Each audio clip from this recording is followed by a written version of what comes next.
la idea de trabajar con álgebras y sobre todo con sigma álgebras viene de lo siguiente. Recuerdan que, bueno, vimos que en el desarrollo de la teoría de integración de Riemann, en la búsqueda de la caracterización de las funciones Riemann integrables, se llegó al concepto de conjunto de contenido cero. Y esto, bueno, viendo la importancia que tenía este concepto para la teoría de integración de Riemann, se desarrolló una teoría del contenido. Cuando cuando se habla de contenido, pueden pensar que de lo que se trataba en un primer momento era de medir longitudes de subconjuntos de los números reales.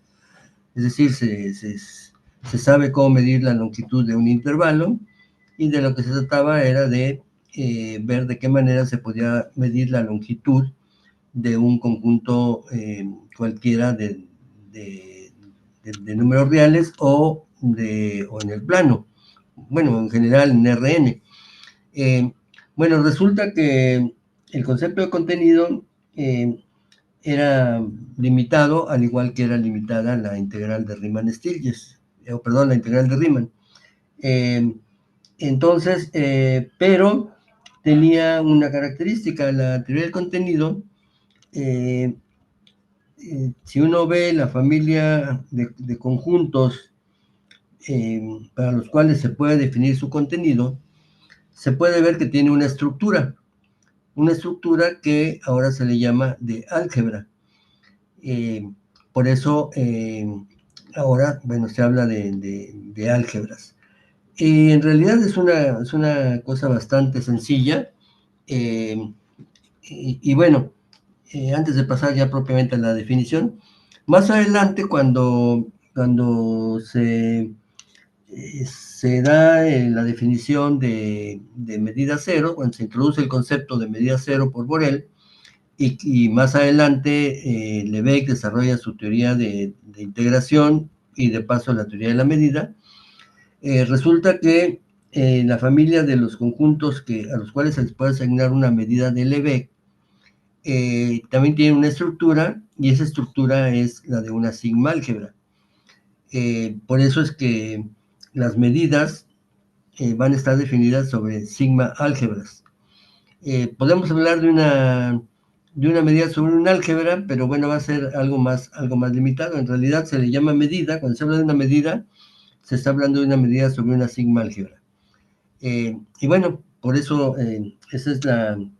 por eso la necesidad, bueno, ya cuando se desarrolla la teoría de la medida, que se extiende de los reales a Rn, y después a espacios de dimensión infinita, y después a espacios así muy generales, pues se ve que el concepto sobre, o sea,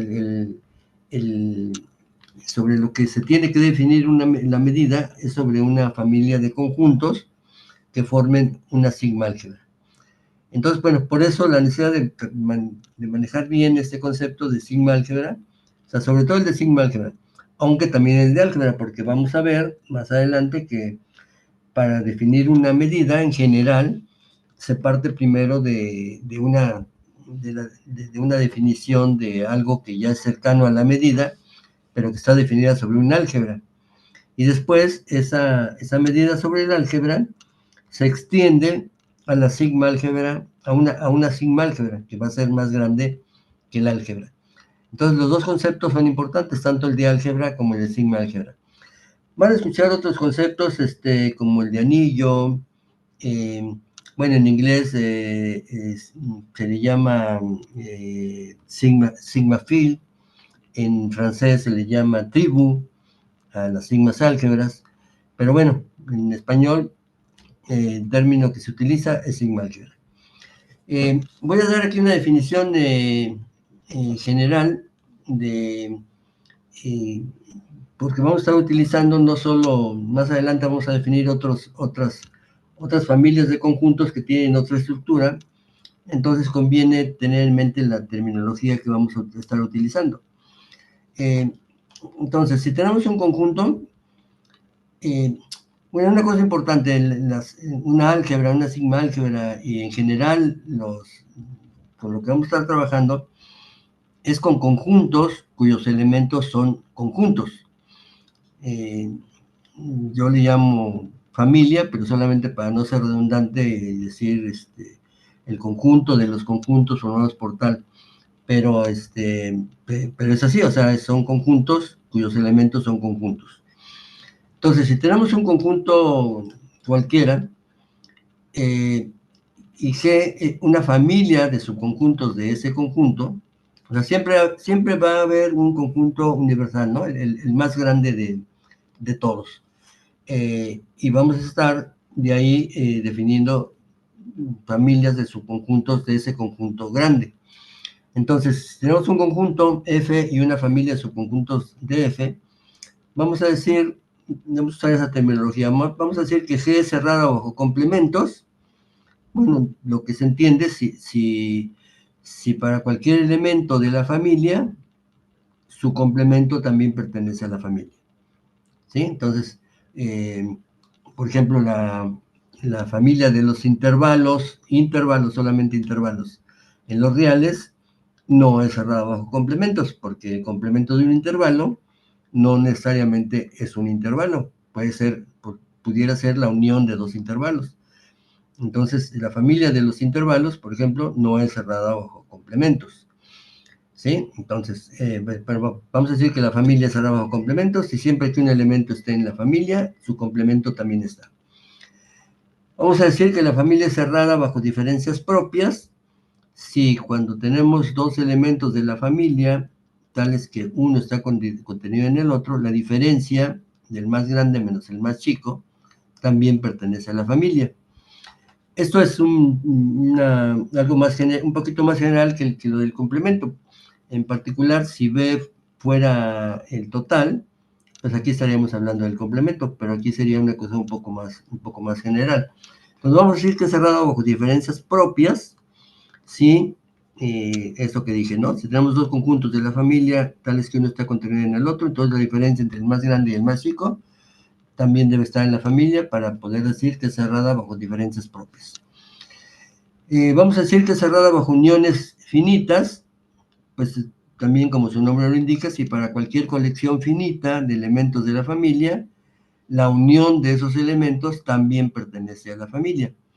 Y vamos a decir que es cerrada bajo intersecciones finitas, si dada cualquier familia finita de elementos de la familia G, su intersección también es un elemento de la familia. Y bueno, así las demás, vamos a decir que G es cerrada bajo uniones infinitas numerables, si da una colección infinita numerable de elementos de G, la unión de ellos también es un elemento de G. Y que la familia es cerrada bajo intersecciones infinitas numerables, si dada cualquier familia numerable de elementos de la familia, la intersección también pertenece a la familia. Y finalmente vamos a decir que G es cerrada bajo uniones monótonas si dada cualquier sucesión creciente de elementos de la familia, es decir, que A1 contenido en A2, contenido en A3, etcétera, dada una sucesión creciente, la unión de ellos también está en la familia. Y vamos a decir que es cerrada bajo intersecciones monótonas, sí pasa lo mismo, pero ahora para una sucesión decreciente de conjuntos, en donde A1 contenga A2, A2, A3, etcétera. Si tenemos una sucesión decreciente y siempre que pase eso, la intersección también es parte de la familia, diremos que la familia es cerrada bajo intersecciones monótonas. Entonces, bueno, es la terminología que vamos a estar utilizando para definir diferentes familias de subconjuntos de un conjunto, entre ellos el de álgebra y el de sigma álgebra. Pueden interrumpir en cualquier momento, hacer preguntas. Entonces, si tenemos un conjunto, vamos a tomar como base, ¿no? El conjunto F va a ser nuestro conjunto base por el momento. Entonces, vamos a decir que una familia A, lo podemos llamar de cualquier manera, ¿no? De subconjuntos de F es un álgebra si se satisfacen estas tres condiciones. Primero, el conjunto total, debe ser parte de la familia. Segundo, esa familia debe ser cerrada bajo complementos. Y tercero, esa familia debe ser cerrada bajo uniones finitas. Si la familia de subconjuntos de F, que estamos llamando A, tiene esas tres propiedades, entonces vamos a decir que A es un álgebra de subconjuntos de F. Obviamente, obviamente por estas tres propiedades, si tenemos un álgebra, esa álgebra también es cerrada bajo intersecciones finitas, porque una intersección se puede expresar en términos de complementos y uniones finitas. La intersección de A y B es el complemento de la unión de los complementos de A y de B. Entonces, como la familia es cerrada bajo complementos, a complemento, o sea, si A y B están en A, el complemento está, de A está, el complemento de B está. Como es cerrada bajo uniones, esta unión está, y luego como es cerrada bajo complementos, todo eso está, por lo tanto es cerrada bajo intersecciones. Aquí de una vez una cosa que, bueno, que es como muy simple. Para demostrar que una familia de conjuntos es cerrada bajo uniones finitas, basta con demostrar que es cerrada bajo la unión de dos. O sea, porque si tenemos dos, si probamos que dados dos elementos de la familia, la unión de ellos también está, entonces para tres elementos, pues juntamos dos de ellos, como la unión de dos está, digamos A1, A2 y A3. Entonces la unión de A1 y A2 es parte de la familia, entonces eso lo definimos como otro conjunto B. Y ese unido con el tercer elemento, vuelven a ser dos elementos, también es parte de la familia, entonces la familia es cerrada bajo la unión de tres conjuntos, y así de 4, de 5 en general, de n conjuntos. Entonces, por eso aquí pongo que para probar que una familia es cerrada bajo intersecciones finitas, vas a comprobar que es cerrada para la intersección de dos conjuntos de la familia. Bueno, entonces eso es lo que es un álgebra. El total debe estar en la familia, debe ser cerrado bajo complementos y debe ser cerrado bajo uniones infinitas. Bajo uniones finitas. Bueno, ahora, ¿qué cosa es una sigma álgebra? Pues igual tenemos un conjunto, una familia de subconjuntos de F, vamos a decir que esa familia es una sigma álgebra si se satisfacen las siguientes tres condiciones. Aquí, bueno, sí, así está bien dicho aquí. Tiene dos propiedades que son iguales que las del álgebra. El total debe estar en la familia debe ser cerrada bajo complementos, y la familia debe ser cerrada bajo uniones infinitas numerables. O sea, no solo para uniones finitas, sino para uniones infinitas numerables. Aquí hay una sutileza nada más. Fíjense que si una familia, o sea, si tenemos una sigma álgebra, es decir, que tiene esas tres propiedades, aquí estoy diciendo que es cerrada bajo uniones infinitas numerables. Bueno, también es cerrada bajo uniones finitas, porque como el total está en la familia y es cerrado bajo complementos, el vacío también está en la familia. Entonces, si tenemos una familia finita, pues la podemos hacer infinita numerable uniendo el vacío una infinidad de veces, y ya tenemos una familia infinita, y la unión de esos conjuntos es lo mismo que la unión finita. Es lo que digo aquí, ¿no? Obsérvese que toda sigma álgebra está también en un álgebra. En efecto, como F está aquí y F está bajo complementos, el conjunto vacío pertenece a F.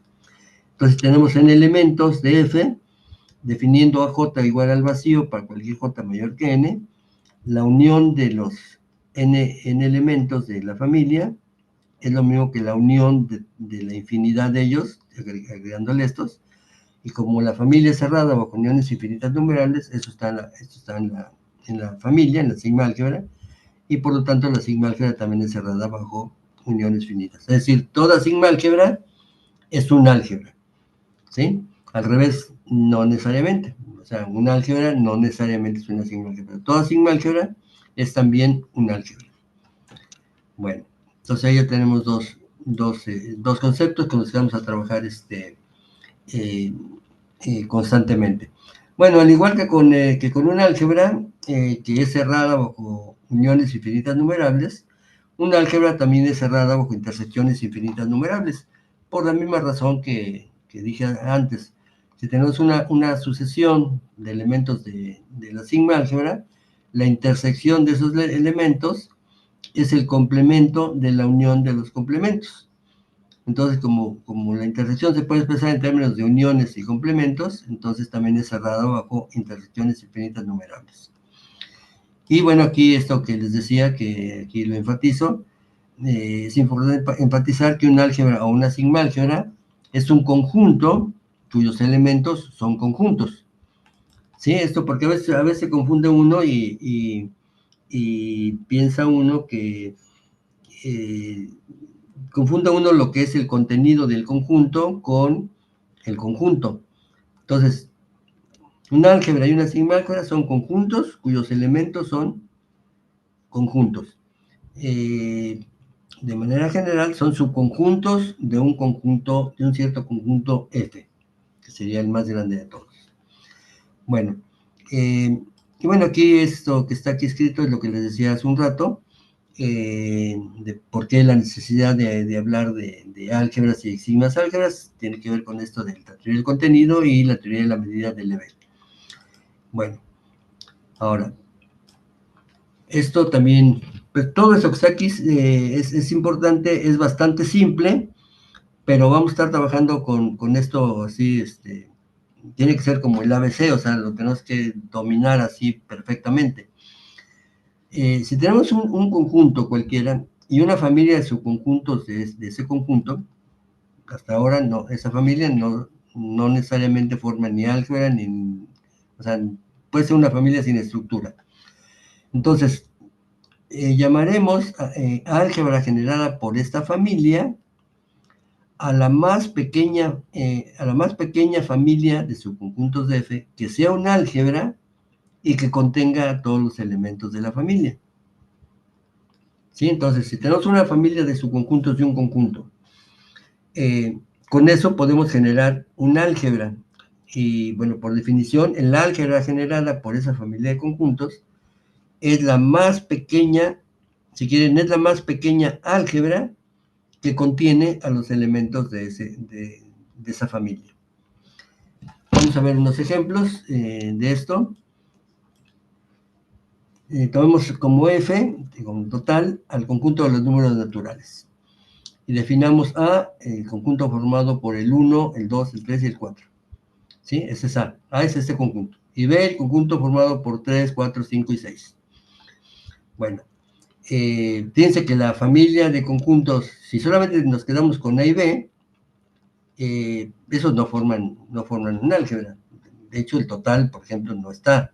No, si estos dos son los únicos elementos de la familia, el complemento no está, la unión no está, en fin, estos dos elementos solos, estos dos conjuntos, no forman un álgebra.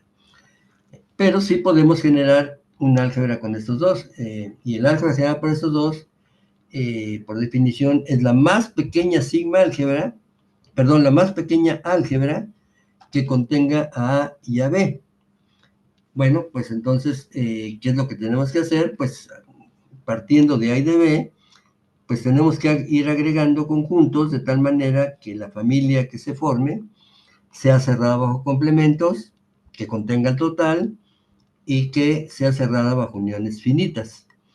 Entonces, bueno, aquí escribí todos los elementos todos los elementos que formarían el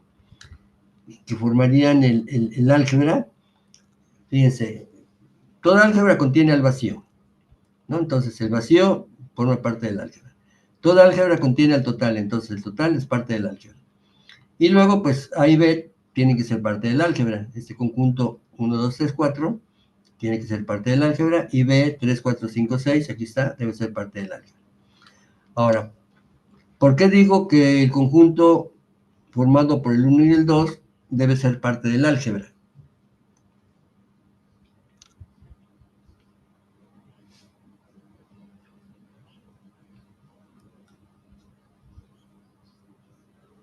Porque sería la resta de A con B. Sería la resta de A con B, o sea, A menos B, sí. Sí, y aquí, por cierto, qué bueno que lo dices de esa manera, porque fíjense que en un álgebra también es cerrado bajo diferencias. Perdón.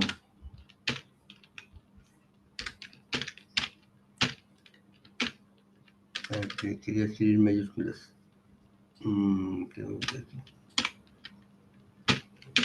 Si A y B son parte de un álgebra, la diferencia de ellas, no necesariamente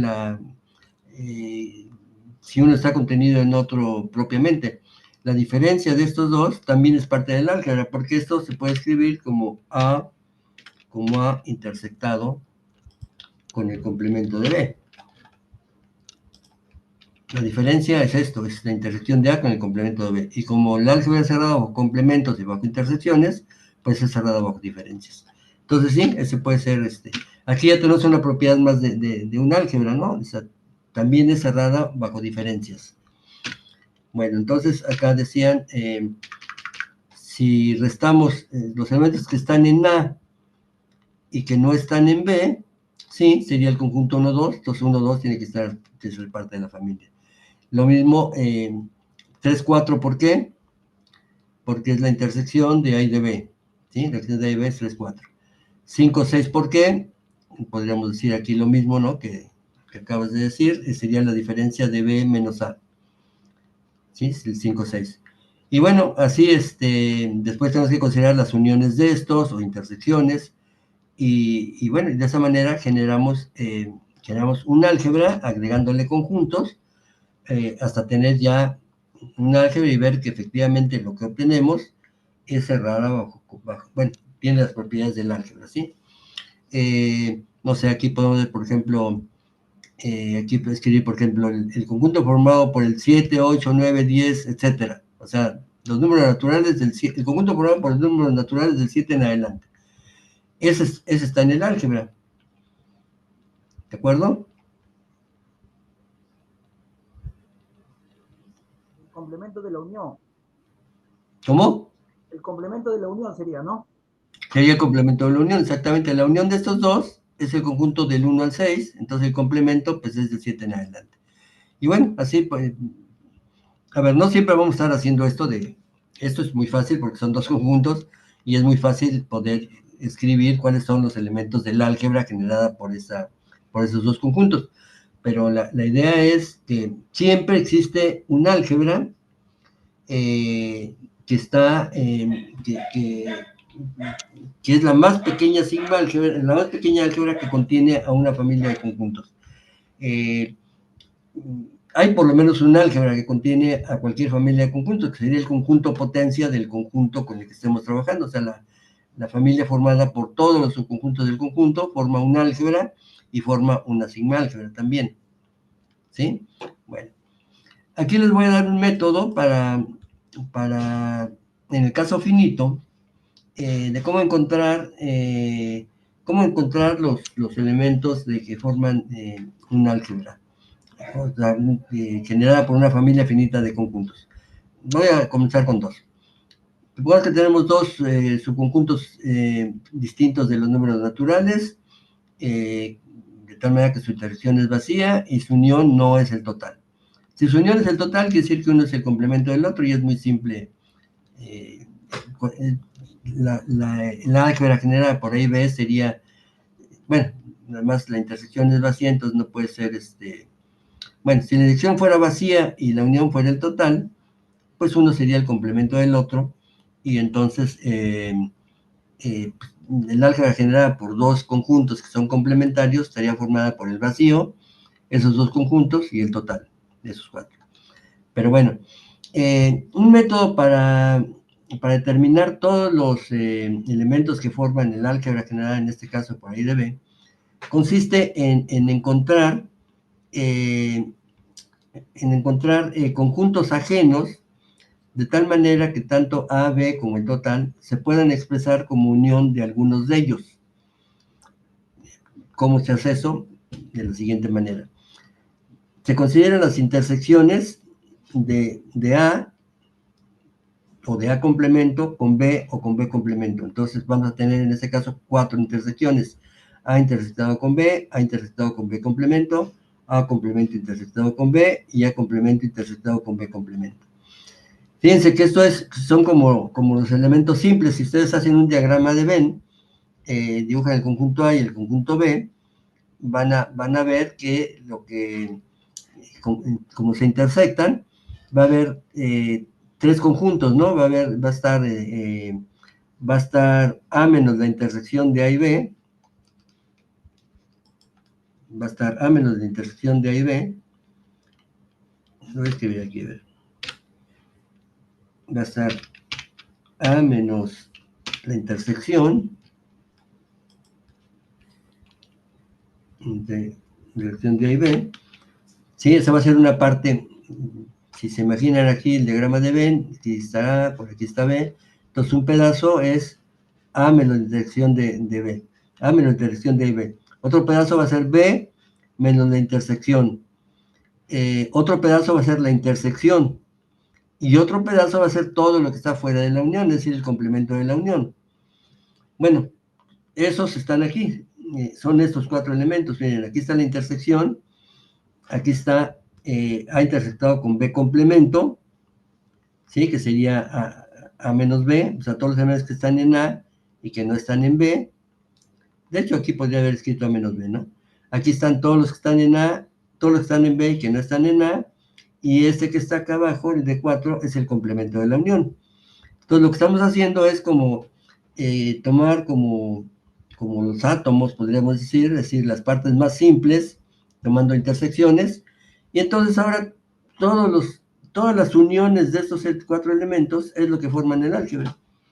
Entonces ya podemos decir, bueno, va a estar de 1, de 2, de 3, de 4, va a ser los conjuntos mismos, son parte del álgebra, las uniones de 2 en 2, de una unión de 2, de una unión de 3, de una unión de 4, etcétera, y luego las uniones de 3, y luego las uniones de 4, y el total, el vacío y el total.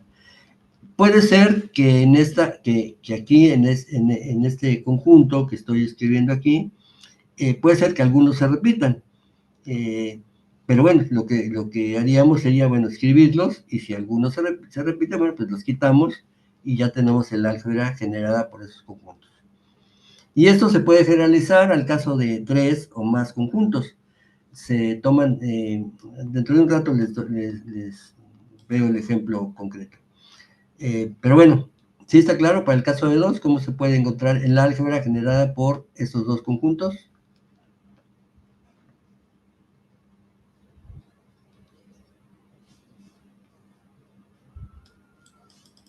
Sí, está claro, profesor. Profesor, una observación.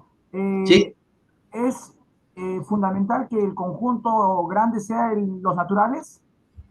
No. En realidad aquí esto vale para cualquier, en dado F, cualquier conjunto, y A y B, 2 subconjuntos de ese conjunto, que tengan una intersección. Bueno, eso nomás es para que no sea trivial, ¿no? O sea, dados 2 conjuntos de un subconjunto cualquiera, esa es una manera de encontrar el álgebra generada por esos 2 conjuntos. No tienen que ser los naturales. Ok, profesor. Aquí, bueno, aquí estoy haciendo lo mismo, pero ya con conjuntos específicos, ¿no? Vas a tomar el conjunto de los números reales como total, y definamos A como el conjunto, como el intervalo 1, 3, ¿no? Como el conjunto formado por el 1 y el 3, el intervalo 1, 3, y B el intervalo 2, 4. Entonces, fíjense, ¿cuáles son los conjuntos que se forman? De 1, que es la intersección de A y B. La intersección de A y B es el intervalo 2, 3, ¿sí? 1, 3 con el 2, 4 sería el intervalo 2, 3. Luego, A intersectado con B complemento sería el 1, 3 intersectado con el complemento de este, sería el intervalo cerrado en 1, abierto en 2. A complemento intersectado con B, A complemento y complemento de este intersectado con B, sería el intervalo abierto en 3, cerrado en 4. Y la intersección de los complementos, que sería lo mismo que el complemento de la unión, es el intervalo menos infinito 1, unión el intervalo 4 infinito. Entonces, estos son los 4 conjuntos. Fíjense que esos 4 conjuntos son ajenos, igual que acá. D1 y D2 son ajenos, porque aquí está B y aquí está B complemento. D1 y D3 son ajenos, porque aquí está A y aquí está complemento. D2 y D4 son ajenos, porque aquí está A y aquí está B complemento. O sea, estos 4 conjuntos son ajenos por parejas. Eso es lo que va a ocurrir siempre. Entonces, aquí tenemos los 4 conjuntos que son ajenos por parejas. Este y el segundo son ajenos, este con el tercero son ajenos, etc. Entonces, pues ahora ya más hay que ver cuáles son el álgebra generada por estos dos conjuntos. Sería el vacío, el intervalo 2, 3, el intervalo 1, 2, así cerrado y abierto acá, el intervalo 3, 4, la unión de esos dos intervalos, luego la unión de 2 en 2, la unión de D1 y D2, que sería la unión de estos dos sería el intervalo 1, 3, la unión bueno, aquí el orden, aquí menos infinito 1, unión 2, 3, unión 4 infinito, bueno, sí, sería nada más la unión de este con el 2, 3, estoy uniendo 2, 3 con el 1, 2, aquí debería haber escrito el 2, 3 con el 1, 4, 2, 3 con el 1, 4 sería la unión del intervalo 2, 3 con el 3, 4, es el intervalo 2, 4, que debe estar por aquí. ¿Dónde está el 2, 4? Aquí está, sí lo escribí, sí lo escribí. La unión de estos dos es el intervalo 1, 3. La unión de 2, 3 y 3, 4 es intervalo 2, 4. La unión del intervalo 2, 3 con D4 es este que está aquí. Sí, sigue este orden. Entonces, y luego D2 con D3 sería el que sigue. La unión de D2 con D4 sería el que sigue. Luego la unión de D3 con D4 es el que sigue. Luego las uniones de 3 en 3. La unión de D1, D2, D3. La unión de D1, D2, D4. La unión de D2, D3, D4.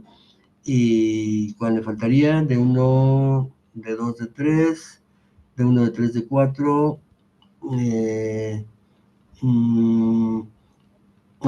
sería, creo que ya sí, creo que ya son todos, ¿no? Y luego la unión de los 4. La unión de los 4 que va a ser el total. Entonces, tenemos aquí todos los conjuntos. Creo que aquí no se repite ninguno, pero aquí ya este es el álgebra generada por los intervalos 1, 3 y el intervalo 2, 4. Aquí pueden ver que aquí están escritos todos los elementos del álgebra y se puede ver que esta familia de conjuntos es cerrada contiene el total, es cerrada bajo complementos y es cerrada bajo uniones finitas.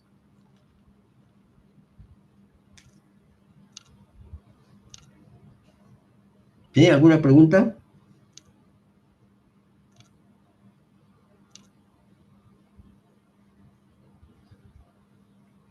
No hay confusión de estar trabajando con conjuntos, cuyos elementos son conjuntos. Aquí insisto con la idea, ¿no? El álgebra es un conjunto cuyos elementos son conjuntos. Bueno, con 3 elementos pues se puede hacer lo mismo. Ahora vamos a tener 8, 2 al cubo, porque hay que tomar A o A complemento aquí. B o B complemento, C o C complemento. Es decir, hay 2 posibilidades aquí, 2 acá, 2 acá. Entonces, el total de posibilidades es 2 por 2 por 2, es decir, 2 al cubo. Entonces, con 3 conjuntos, vamos a formar 8 conjuntos ajenos que generan la misma álgebra que los 3 conjuntos iniciales, pero estos tienen la ventaja de que son ajenos, y entonces, pues otra vez, ¿cuál es el álgebra? Pues todos los que se puedan formar con estos 8. D1, D2, D3 hasta D8 están en el álgebra. Las uniones de 2 en 2 están en el álgebra. Las uniones de 3 en 3 están en el álgebra. De 4 en 4 están en el álgebra. De 5 en 5, de 6 en 6, de 7 en 7 y luego los 8. Entonces, esos son los elementos que están en el álgebra. Fíjense que en general, ¿qué tenemos?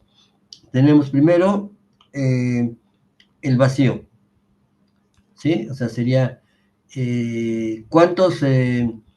Sería la unión de 0 de estos, sería que es 1, el vacío. Luego tenemos que tomar de 1 en 1, eso nos da combinaciones de 8 en 1. Luego de 2 en 2, que eso nos da combinaciones de 8 en 2. Luego de 3 en 3, de 8 en 3, así, etcétera, hasta de 8 en 8, que es el total. Y la suma de esto es el desarrollo de 1 más 1 a la 8.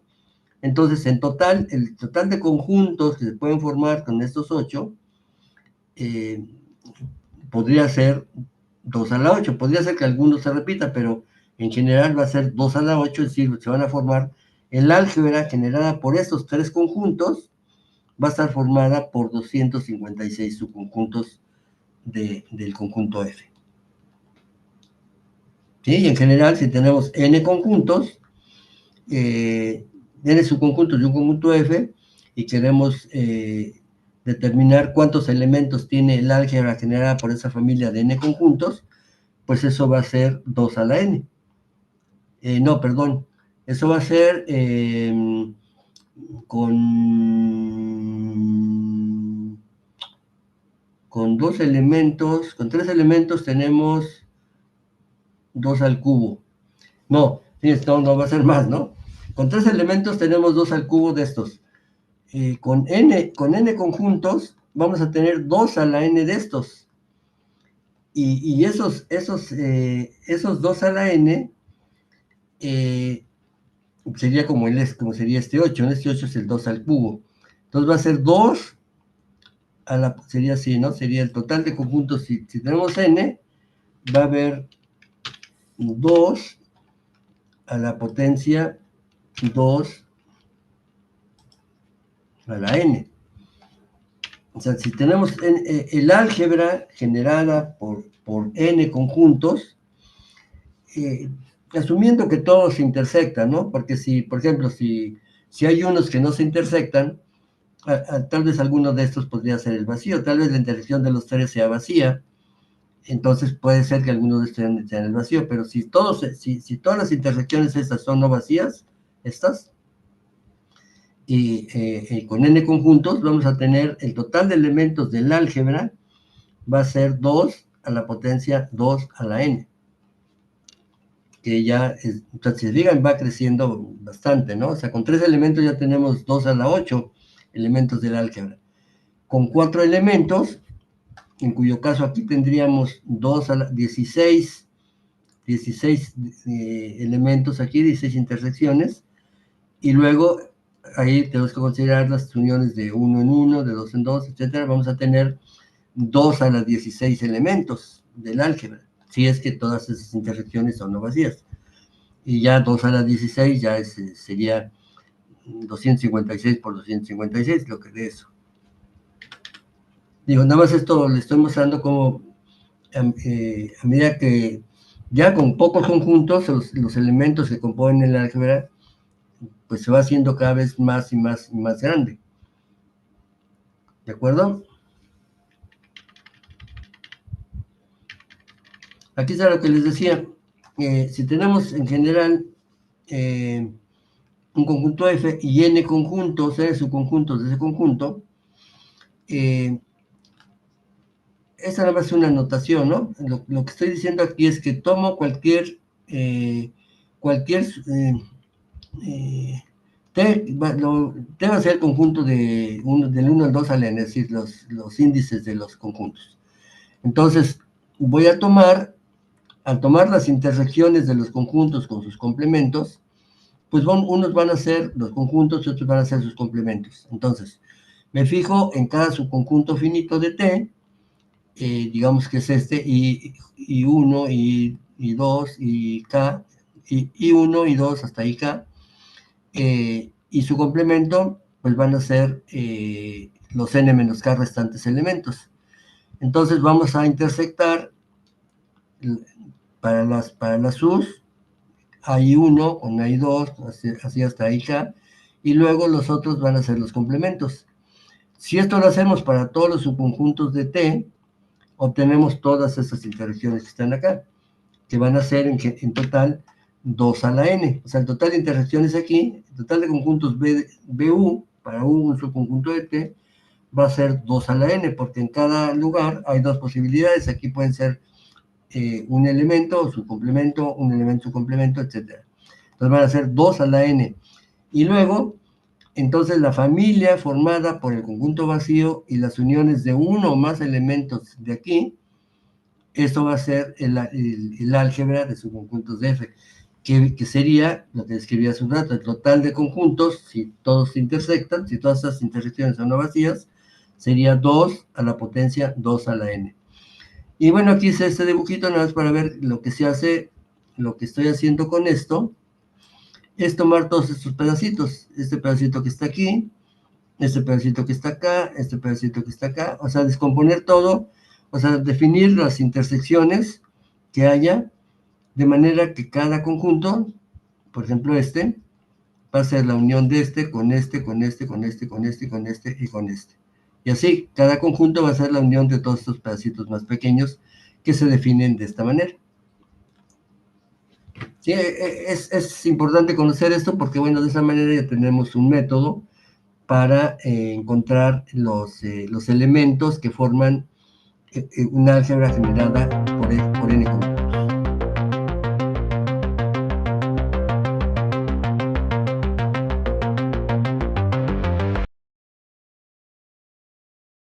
Bueno, yo tengo una, cuando, por ejemplo, la idea de pensar, digamos, esto ya en términos de probabilidad, donde se tiene el espacio de probabilidad, donde se tiene el omega, la sigma álgebra y la medida de probabilidad. ¿Sí? Alguna vez yo lo ponía así, de que si suponemos el experimento aleatorio que es lanzar un dado, el omega serían los resultados del 1 al 6 y la sigma ¿Sí? álgebra son todas las combinaciones posibles, ¿no? O sea, es justo lo que acaba de hacer en clase. Eh, pero notaba que en mi ejemplo, por ejemplo, cuando hago esta analogía entre la sigma álgebra, que son todos los posibles subconjuntos de los números del 1 al 6, bueno, del conjunto que contiene los números del 1 al 6, eh, me decían, oh, pero es que ahí estás contando las parejas 2 a 2, 3 a 3, 4 a 4.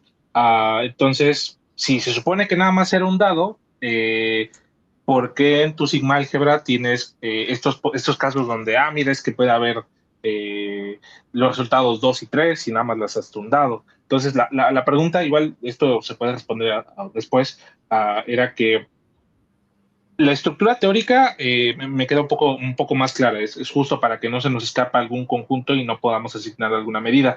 Pero cuando la aterrizamos como que en un ejemplo particular y hacemos justo este procedimiento de calcular todos los conjuntos, Uh-huh.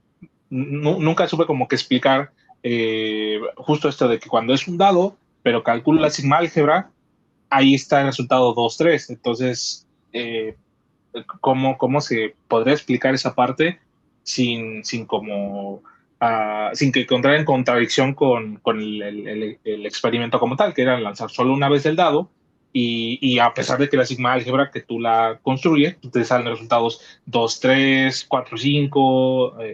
No sé si queda clara mi explicación y mi pregunta. Sí, lo que pasa es que, a ver, si entiendo bien lo que estás diciendo, eh, tu experimento aleatorio, o sea, en el caso que estás mencionando, si estás considerando las parejas de resultados, por ejemplo, que la pareja, no sé, la 2 5, entonces entonces no se trata de lanzamiento de un dado, o se trata de lanzamiento de dos dados, o de un dado dos veces consecutivas.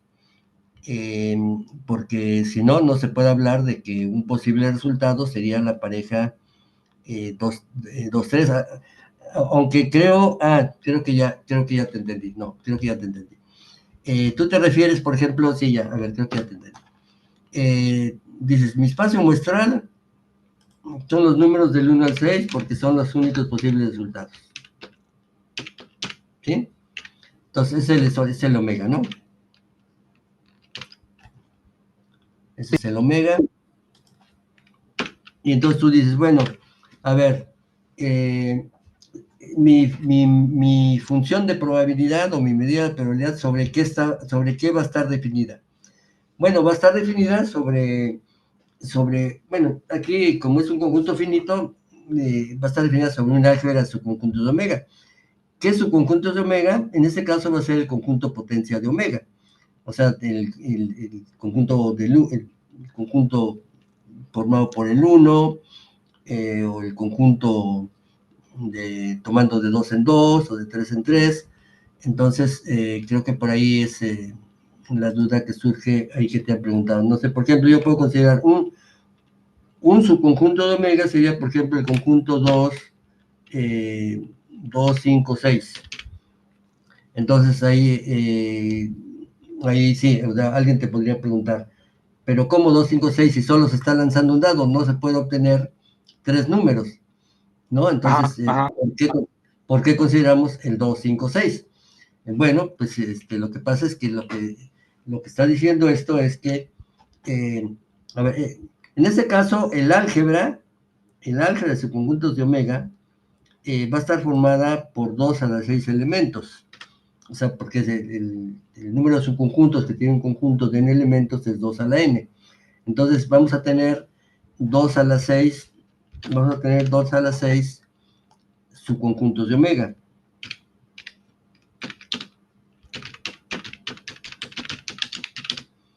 Subconjuntos de omega. Es decir, el álgebra en este caso es el conjunto potencia de omega y está formado por 2 a la 6 subconjuntos de omega. Y eso forma un álgebra y eso sería el álgebra, vamos a llamarle F, sería el álgebra F. F tiene 2 a la 6 elementos. ¿Sí? Que son todos los subconjuntos de omega. El conjunto formado por el 1, el conjunto formado por el 2, el conjunto formado por el 3, etc. Bueno, entonces, nuestra función de probabilidad, pues sí, va a estar definida sobre F. Yo ahorita voy a lo que me decías. Esto en el intervalo 0, 1. Entonces, ¿qué quiere decir la probabilidad de este subconjunto? O sea, ¿por qué tiene sentido hablar de la probabilidad de este subconjunto? Bueno, porque lo que nos estamos preguntando es, ¿cuál es la probabilidad que ocurra alguno de estos tres? Sí, o sea, no estamos diciendo que ocurren los tres, sino que estamos diciendo que nuestros eventos, o sea, de hecho podría ser, si lo vemos como un juego, podría ser así, ¿no? Sería, si al lanzar un dado yo apuesto a que obtengo un número par y mi contrincante apuesta a que se obtiene un número impar, ¿cuál es la probabilidad que yo tengo de ganar? Bueno, pues para eso yo tendría que ver cuál es la probabilidad del conjunto formado por el 2, 4, 6, que son los casos en que yo gano. Entonces ahí no es que esté pensando, me imagino que esa es la respuesta que tú das, no es que se esté pensando que ocurre el 2, ocurre el 4 y ocurre el 6, no. Lo que estamos pensando es que para que yo gane ese juego, puede ser que lo gane saliendo el 2, o el 4, o el 6. Entonces, ese es el sentido de hablar de todos los subconjuntos. Estamos pensando en la probabilidad de que ocurra alguno de los elementos de ese conjunto.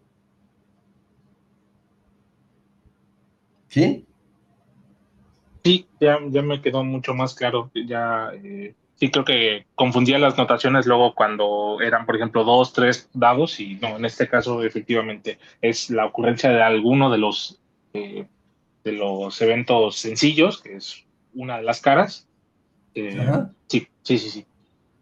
Con Ya dos me quedó dados, mucho más claro. tendríamos que considerar un espacio muestral, pensándolo de manera más específica. Se lanza un dado 2 veces consecutivas para tener un orden. Entonces, en ese caso, el conjunto omega va a tener 36 elementos, todas las parejas, pero ahí sí son parejas ya que no deberíamos de ponerlas con notación de conjunto, sino con notación de parejas. Por ejemplo, la pareja 1, 1, 1, la pareja 1, 2, la pareja 1, 3, etcétera, las 36 posibles parejas, ¿no? Ese va a ser el omega, las 36 posibles parejas. Y nuestro espacio muestral, perdón, ese es el espacio muestral. Y nuestra sigma álgebra, o en este caso sigue siendo un álgebra, van a ser todos los subconjuntos formados por este conjunto de parejas. Es decir, los conjuntos van a ser conjuntos de parejas. Tenemos 36 elementos, entonces vamos a tener un total de 2 a la 36 eventos, ¿no? Sería lo que se maneja en probabilidad. O sea, vamos a tener 2 a la 36 subconjuntos de este conjunto de 36 elementos. Y cada uno de esos conjuntos es un conjunto formado por parejas. Por ejemplo, no sé, un conjunto formado por 3 parejas sería, por ejemplo, que la pareja, o vamos a poner, digamos que la suma de los números sea 7. Entonces, esto está formado por la pareja 1, 6, por la 6, 1, pues estamos considerando el orden, por la 6, 1, por la 2, 5, por la 5, 2, 4, 3, 4, 3, 4 y 4, 3. Ahí tenemos, este es un elemento del álgebra. Este conjunto es un elemento del álgebra. Cada conjunto que sea parte del álgebra va a ser un conjunto formado por parejas, ¿sí? Y vamos a tener el total de subconjuntos, para el caso del lanzamiento de un dado 2 veces consecutivas, 2 a la 36 subconjuntos. Es decir, vamos a tener 2 a la 36 eventos, de los cuales quisiéramos calcular la probabilidad.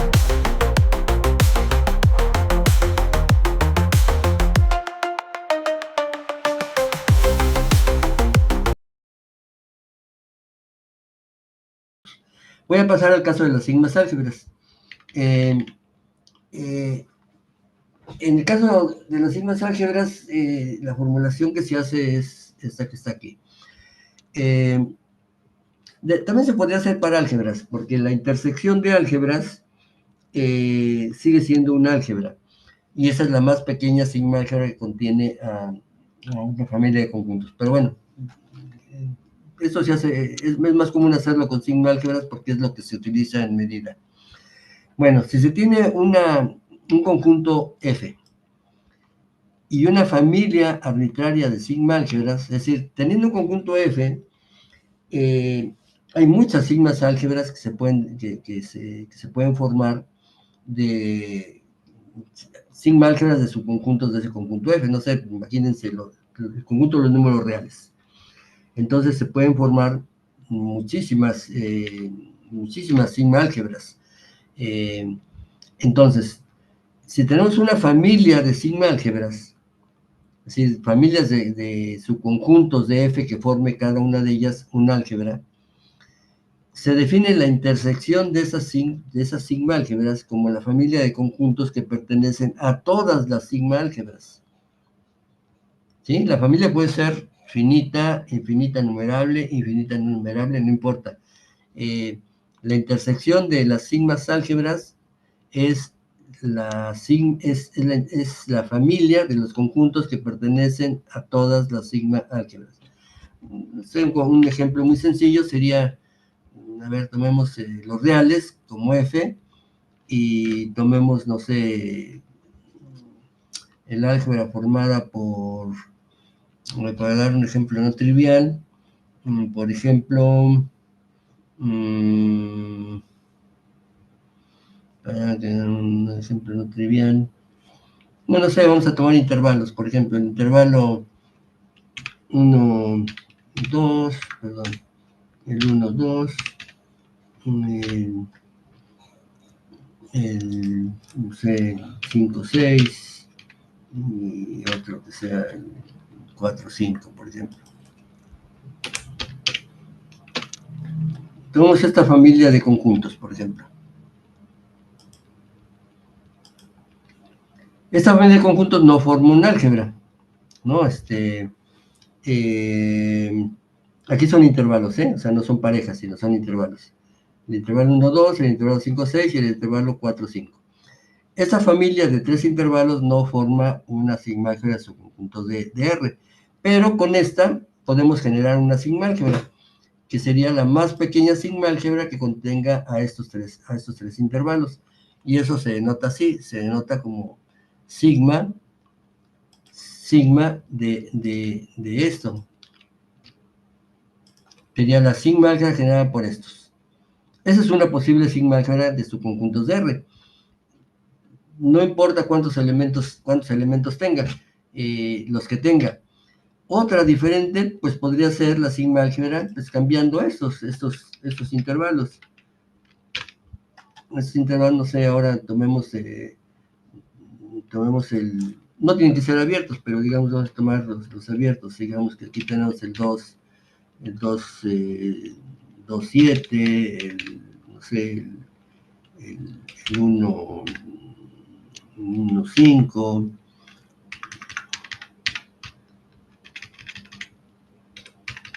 Y acá que sea, por ejemplo, el 2, 8. Estos tres conjuntos generan otra sigma álgebra. Esta la podríamos llamar F1.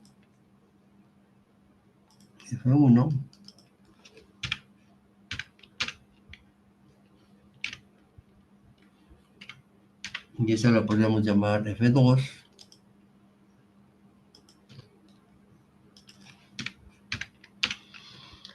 Entonces, fíjense, tenemos una familia de 3 intervalos. Y estamos considerando el conjunto formado por los 3 intervalos. Bueno, esa familia de conjuntos, que es un conjunto de conjuntos, genera una sigma álgebra. ¿Qué sigma álgebra? La más pequeña sigma álgebra que contenga a estos intervalos. Por ejemplo, esa sigma álgebra tiene que contener, bueno, al vacío, al total, tiene que contener a la intersección de estos, por ejemplo, al intervalo, la intersección del 1, 2, la intersección del 5, 6 con el 4, 5, no van a tener intersecciones, ¿no? La intersección del 4, 5, vamos a poner aquí el 3, 5 para que tenga una intersección. La intersección del 3, 5, no, aquí no, porque va a ser lo mismo. Aquí más bien vamos a ponerle otro número. Aquí vamos a poner el 5, 7 y aquí vamos a ponerle el 4, 6. Por ejemplo, la intersección de estos dos intervalos, que sería el intervalo entre el 5 y el 6, ¿sí? Entre el 5 y el 6, tiene que formar parte de la sigma álgebra. Los complementos de estos son parte de la sigma álgebra. Y bueno, y así vamos a tener una familia de subconjuntos de los reales que va a formar una sigma álgebra. Y acá vamos a tener otra sigma álgebra. Bueno, tiene sentido hablar de la intersección de estas dos sigmas álgebras, de F1, porque son conjuntos, nada más que a veces se confunde uno porque son conjuntos, las sigmas álgebras son conjuntos cuyos elementos son conjuntos. Entonces, ¿qué es la intersección de F1 con F2? Pues es la intersección de este conjunto con este conjunto, que es la familia de conjuntos formada por todos los elementos que estén tanto en F1 como en F2. Por lo menos el total y el vacío el total y el vacío van a estar en cualquier intersección de sigma álgebras. Pero tiene sentido hablar de la intersección de 2, de 3 o de una infinidad de sigma álgebras, como se habla de intersección de conjuntos. Repito, porque las sigma álgebras son conjuntos, nada más que sus elementos también son conjuntos, pero son conjuntos de conjuntos. Entonces, como cualquier conjunto, como cualquier familia de conjuntos, tiene que sentido hablar de la intersección, de la unión, del complemento de ese conjunto, en fin, de todas las operaciones entre conjuntos. Entonces, ¿cómo se define la intersección de sigma álgebras? Bueno, pues como la familia de conjuntos que pertenecen a todas las sigmas álgebras, o sea, lo que es la intersección de conjuntos. Lo interesante aquí es que la intersección de sigma álgebras sigue siendo una sigma álgebra. ¿Por qué? Porque fíjense, el total y el vacío están en la intersección. Ahora, si un elemento está en la intersección, quiere decir que ese elemento está en todas las sigmas álgebras. Pero si está en todas las sigmas álgebras, como son sigma álgebras, su complemento también está. Entonces el complemento también está en la intersección. Y lo mismo para las uniones numerables. Si tenemos una sucesión de conjuntos que están en la intersección, eso quiere decir que esos conjuntos están en todas las sigmas álgebras. Y como son sigmas álgebras, la unión de esos conjuntos también está en la sigma álgebra, por lo tanto, la unión también está en la intersección. Entonces, la intersección también es cerrada bajo uniones numerables. Entonces, la intersección de sigma álgebras es una sigma álgebra. Entonces, eso nos da pie para definir la sigma álgebra generada por una familia de conjuntos como la intersección de todas las sigmas álgebras que contengan a esa familia de conjuntos. Para que esta definición sea consistente, basta con hacer ver que hay por lo menos una sigma álgebra que contiene a cualquier familia de conjuntos, que sería el conjunto potencia del conjunto F con el que estamos trabajando. El conjunto potencia forma una sigma álgebra, y dada cualquier familia de subconjuntos de F, el conjunto potencia contiene a esa familia. Entonces hay por lo menos una sigma álgebra que contiene a la familia. Entonces, consideramos todas las posibles sigma álgebras que contengan a esa familia, y la intersección de todas esas es a lo que le vamos a llamar la sigma álgebra generada por esa familia de conjuntos. Entonces, dada una colección A de subconjuntos de un conjunto F, se define la sigma álgebra generada por A como la intersección de todas las sigma álgebras que contienen a todos los elementos de A. Denotaremos por sigma de A a esa sigma álgebra. Y la idea, insisto, es que la intersección de sigma álgebras es una sigma álgebra, y entonces podemos definir así la sigma álgebra. La sigma generada por una familia de conjuntos. Y bueno, esa sigma álgebra viene a ser la más pequeña sigma álgebra de subconjuntos de F que contiene a todos los elementos de A. No puede haber una más pequeña porque estamos tomando todas las sigmas álgebras que los contienen y la intersección de todas. Entonces esa es la más pequeña sigma álgebra que contiene a todos los elementos de A. ¿Se entiende? Profesor, ¿Sí? cuando el conjunto F es finito, el ¿Salió sigma, el punto qué, perdón? cuando el conjunto F es finito, Sí. el sigma álgebra es la potencia, el sigma álgebra generado.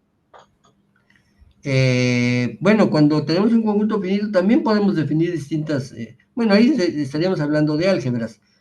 Podríamos definir también distintas álgebras. Fíjense, podríamos definir, por ejemplo,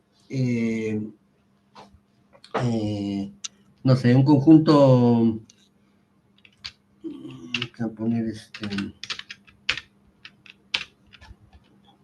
vamos a poner el conjunto pues de números, digamos, el 1, 2, 3.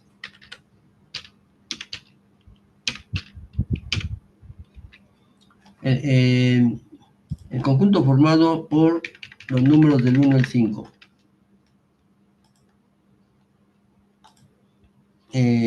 Digamos que ese sea F. Esta F que está aquí, ¿no? O sea, F esta.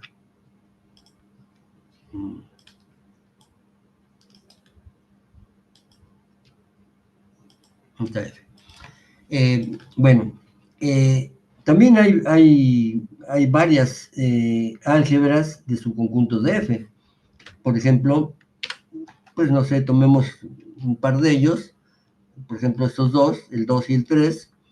El conjunto formado por el 2 y el 3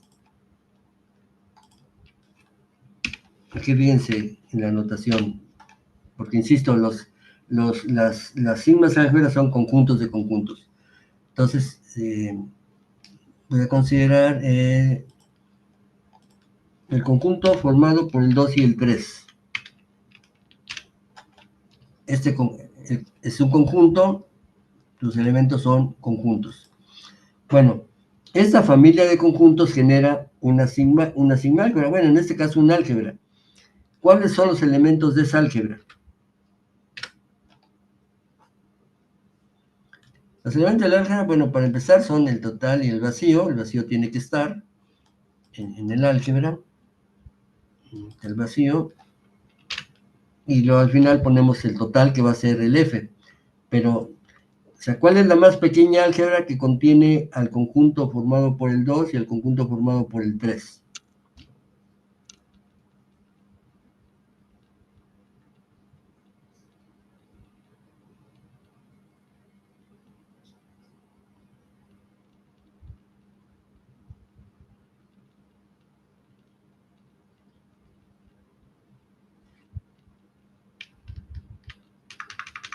A ver, vamos a hacerlo como a pie, ¿no? El conjunto formado por el 2 tiene que ser parte del álgebra.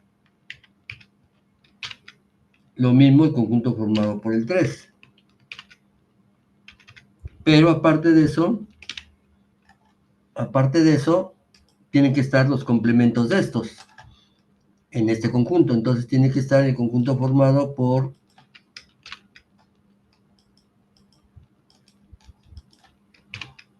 aquí le quitamos el 2, que es el complemento del 2, y luego el otro es el complemento del 3, el complemento del 3, aquí le quitamos el 3, luego pues tiene que estar la unión del 2 y el 3, es decir, tiene que estar el conjunto formado por el 2 y el 3, y tiene que estar también su complemento. Entonces el complemento del 2 y el 3 pues va a ser el conjunto formado por, aquí tengo que poner una coma, el complemento del 2 y el 3, aquí quitamos el 2 y el 3, pero todavía nos falta, ¿no? Elementos. Bueno, al final vamos a tener también el conjunto F.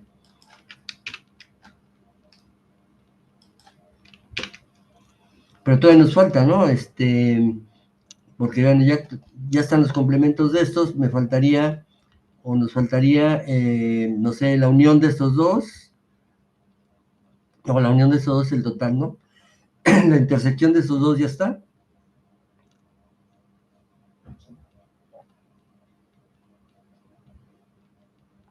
Del 1, 2, sí, ya está, ¿no?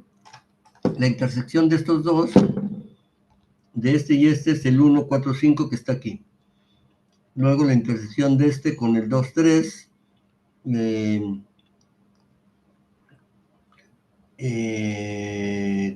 con el 2, 3 sería nada más el 3 que está. La intersección de este con este sería el 4 y el 5. El 4 y el 5 no está. Entonces también tiene que estar, ¿no? Porque la intersección de este, no es el 1, la intersección de este con este, sí, es el 4 y el 5. No, es el 1, 4, 5. Pues, sí, porque está contenido en este. 1, 4, 5 y está contenido en este. Sí están. Y parece que son todos, ¿no? ¿Sí? Bueno, esa es una sigma álgebra. Pero también, pues podemos tener otra sigma álgebra, no sé, la generada por el conjunto, no sé, el formado por el 1, 2, y el conjunto formado por el 2, 3, por ejemplo. Aquí tenemos dos subconjuntos de F. Estos dos generan un álgebra. También que podemos escribir sus elementos, ¿sí? Podemos escribir sus elementos, que va a ser este conjunto, sus complementos, la unión, el complemento de la unión, etc. Entonces vamos a tener dos álgebras de subconjuntos de F. La intersección de esas dos álgebras pues va a ser la familia de conjuntos que estén en las dos familias. ¿Sí? Aquí puse 3, aquí el 3 y el 3 y el 4. Una de esas sigma álgebras es el conjunto potencia, que en este caso el conjunto potencia estaría formado por 2 a la 5 elementos, es decir, sería 32 elementos, ¿no? O sea, el conjunto potencia, o sea, la más grande sigma álgebra que se puede generar, que se puede obtener de subconjuntos de este conjunto M, es el conjunto potencia que está formada por 32 elementos, que sería la más grande de todas las sigmas álgebras que se pueden obtener de subconjuntos de F. Pero hay otras sigma álgebras que tienen menos elementos.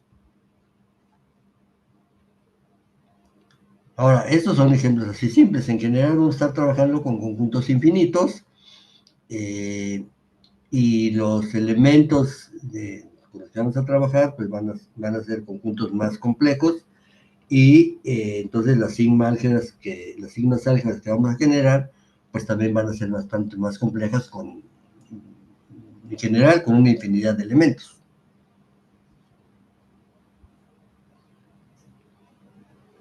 Sí se entiende que hay muchas sigma álgebras que se pueden obtener de hecho, una trivial, y así se le llama, la sigma álgebra trivial sería la que está formada solamente por el vacío y el total.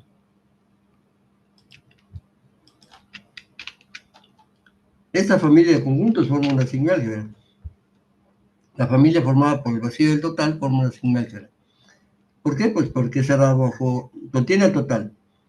Es cerrado bajo complementos, es cerrado bajo uniones finitas. Entonces, esa familia de dos conjuntos forma una álgebra y una sigma álgebra.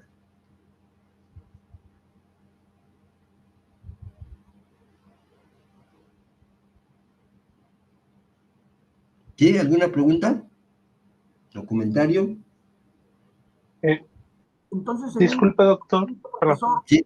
solamente haría, la intersección sería el trivial, ¿no? El sigma álgebra, el álgebra trivial. En el caso de ¿Intersección de qué, perdón?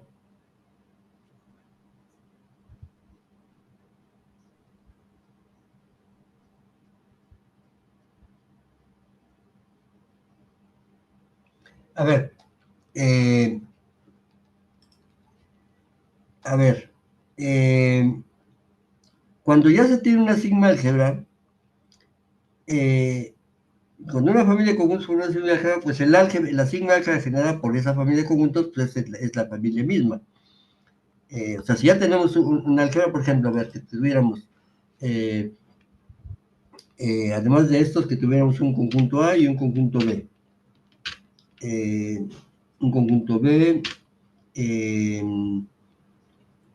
bueno, nada más un conjunto A. Entonces, ¿qué nos faltaría para tener una álgebra? Nos faltaría el complemento.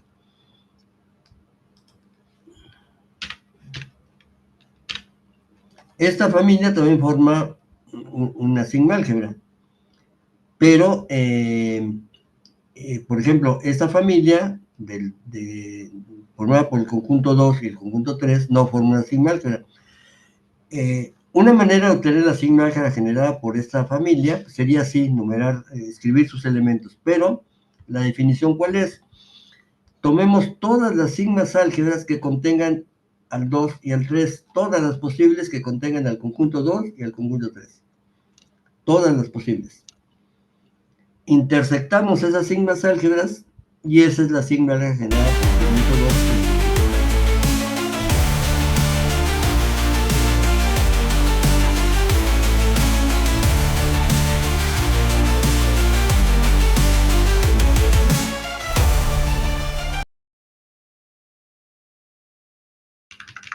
Esta sigma álgebra es una de las más importantes con la que vamos a trabajar, la sigma álgebra de Borel en los reales. ¿Qué cosas se los puedo decir así? Aquí lo podemos decir ya de manera más precisa. La sigma álgebra de Borel en los reales es la sigma álgebra generada por todos los intervalos de cualquier tipo. La más pequeña sigma álgebra que contenga a todos los intervalos, a esa se le llama la sigma álgebra de Borel, y a los elementos de la sigma álgebra de Borel se le llama los borelianos. ¿Sí? Entonces, ahí es lo que les digo, que bueno, en general vamos a estar trabajando con sigmas álgebras así grandes. En este caso, fíjense que la familia formada por todos los intervalos de cualquier tipo, de hecho aquí los escribo, los intervalos con extremos A y B de cualquier tipo, con A menor que B, el intervalo AA, el intervalo menos infinito A abierto en A o cerrado en A, el A infinito cerrado en A, el intervalo menos infinito infinito, todos los intervalos, consideremos la familia de todos los intervalos, finitos o infinitos, abiertos, semiabiertos, cerrados, todos los intervalos. Esa familia no forma una sigma álgebra. Simplemente el complemento de un intervalo, a menos que se trate de por ejemplo, el complemento de este intervalo es el intervalo menos infinito A. Sería este. Pero el complemento de un intervalo, AB, el complemento de un intervalo AB es la unión de dos intervalos. El complemento de AB, esto es el intervalo que va de menos infinito, de hecho no es así, sino sería así, sería abierto en menos infinito y cerrado acá, sería de menos infinito a unión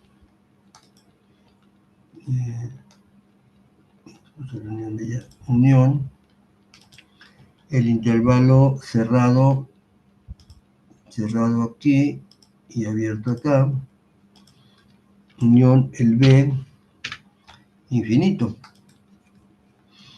O sea, el complemento de este intervalo es la unión de dos intervalos. Entonces, si estoy considerando la familia de todos los intervalos, solamente los intervalos, esa familia no forma una sigma álgebra. Simplemente porque el complemento de un intervalo finito es la unión de dos intervalos. Entonces, no forma una sigma álgebra. Pero sí hay muchas sigma álgebras que contienen a todos los intervalos. Por ejemplo, el conjunto potencia de los números reales contiene a todos los intervalos. Bueno, la más pequeña sigma álgebra que contenga todos los intervalos, esa es la sigma álgebra de Borel. O bien, otra manera de decirlo, la intersección de todas las sigmas álgebras que contengan a los intervalos, esa es la sigma álgebra de Borel.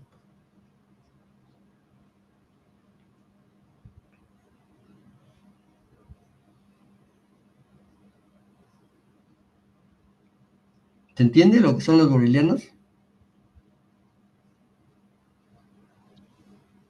¿Puedes repetirlo? Sí.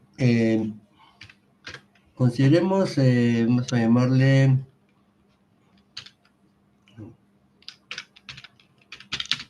sea A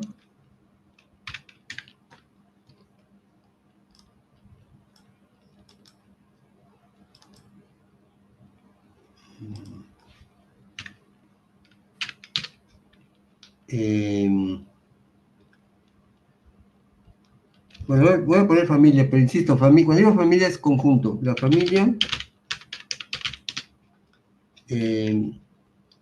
formada por todos los intervalos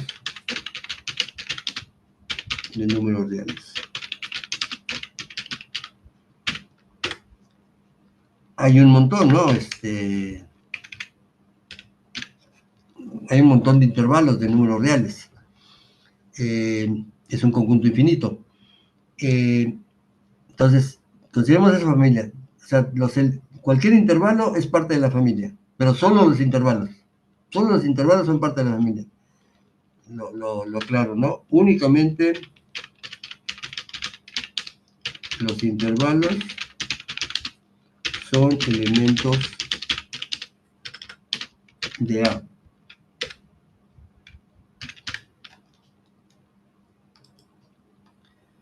Entonces, bueno, lo que digo es que esta familia A de intervalos, esta A,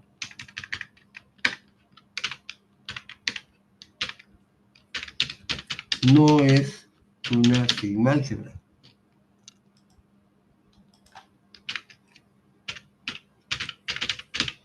¿Sí? ¿Por qué? Porque no es cerrada bajo complementos ni es cerrada bajo uniones finitas.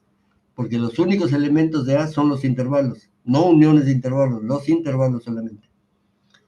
Bueno, pero sí hay sigma álgebras que contienen a todos los intervalos, así como elementos. Por ejemplo, el conjunto potencia de los números reales. Esa contiene a todos los subconjuntos de los números reales. En particular, contiene a todos los intervalos.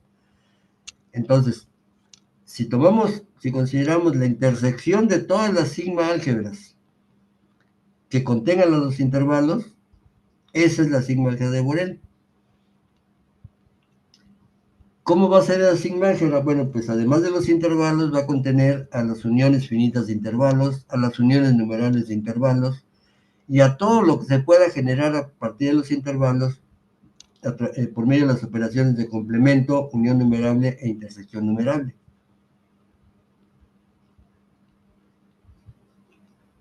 Miren, que no se entienda a la primera es natural, porque